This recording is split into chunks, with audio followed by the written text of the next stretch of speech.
Alright, guys, here we go. Chapter 5. Let's see what's going to happen. Chapter 5 Curious Cure All. The best place to find a pixie on the mountain was the mines where we used to dig for gold. I walked through the ruins of the village, past abandoned houses, the crumbling mill, the vacant square. All of it used to be full of people, loud and bustling, but not anymore. The only sound was the whisper of the wind scattering dust and leaves. We were alone on the mountain, which was fine by me. Granny was all I needed. This mine could hardly be called a mine anymore.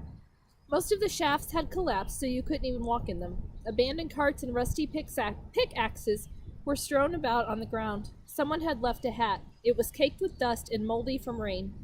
I saw no pixies, probably because there was no gold. Pixies love gold. They sense it from miles away and go crazy whenever they near it. These mines used to be crawling with pixies. I used to swat them like bugs, but now that I wanted to find one, there were none. I searched along the sluices, where small children used to scoop up mud in pans and search for specks of gold. Most of the sluice boxes were broken and tipped over. I lifted some pieces off the ground, searching, and finally, something colorful and sparkly fluttered beneath one of the boxes. A pixie! She was nestled in a nest woven of grass and twigs and flecked with gold. I pulled on my leather gloves and poked at her. She squeaked and flew up to the sky out of reach. I picked up a bit of her gold. She shrieked and darted back to bite my glove. Digging her fangs into the leather, I dropped the gold and the pixie snatched it away and flew away again, this time out of sight. She had left behind a sizable drop of pixie venom. If she had bitten my bare hand, my finger would have been as big as a sausage by now. I took the little vial from my apron pocket and squeezed the venom over the rim. There. That wasn't so difficult. One ingredient found, 2 to go. I walked along my path toward my honey hive, searching for a good nymph tree. Tree nymphs are like pixies, but with twigs for bodies and leaf wings that change with the seasons. Green in the spring and summer, red and orange in the fall, brittle brown in the winter. They're so well disguised that few know of their existence. Some people swear that trees can speak, but they're really just hearing the tree nymphs trying to tell them something they forgot. Granny says that we forget something. When we forget something, the tree nymphs sweep up our memories and take care of them until we remember. I must not have forgotten anything important because I've never understood a thing from the tree nymphs. They sound like rustling leaves to me. The trick to spotting tree nymphs is to watch the movement of the leaves when a wind comes. When the wind rushes, all the leaves move, of course, but the nymphs will detach from their branches and flutter to other limbs and trees. Through this method, I found some nymphs in an enormous beech tree with low-hanging limbs.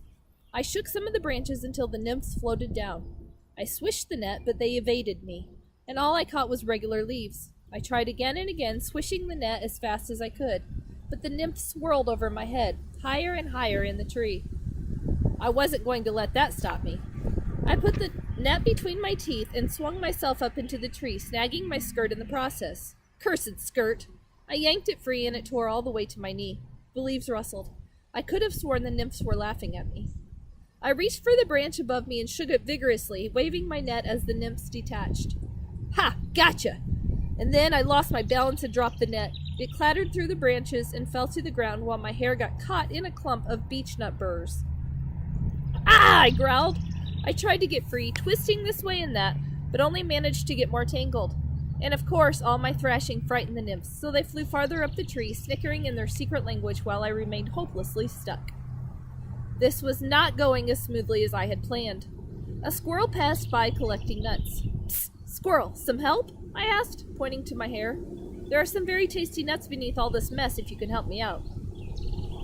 The squirrel regarded me for a moment, then chattered a lecture about how I'd gotten myself into this fix so I could get myself out.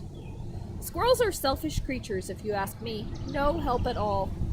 I went to work on my hair, ripping my tangles loose from the spiny spurs, which pricked and scratched my hands. If I'd had some scissors, I'd have cut all my hair off right then. It's not as though I was trying to look special for anyone. With a final yank, I was free. I was also falling.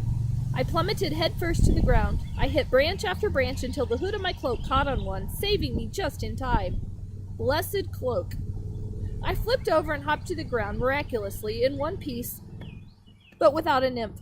Perhaps tree climbing was not the best method for catching tree nymphs. A wind picked up and I shivered a little. The trees whispered, or the nymphs, and then my stomach grumbled, shouting at me for food. I've been searching for nymphs and pixies all morning. I knew exactly where I'd go for lunch, my honey hive. My path immediately stretched in a new direction. This one curved and wound in and out of the trees and brush, which got thicker and thicker until it all opened to a small clearing. A gentle humming grew with each step, until it was full of buzzing chorus of 1,000 bees, music to my ears. This was my honey hive. This was my place to think and be alone, except I wasn't alone. Snap! There was something near the hive, a brown figure moving around just outside the swarm of bees. Bear, I thought. Bears like honey. But they don't necessarily like little girls. I waited by a tree listening for the bear to leave. Oh! Ouch! Ah! Get away! Bears don't talk in squeaky little girl voices either. I peered around the tree, squinting to get a better view. Indeed, there was no bear, but a girl. She had covered herself in a brown shawl to serve as a shield from the bees. Curses. I'd much rather face a bear. That's the end of chapter 5. Who do you think that little girl is? I think I know.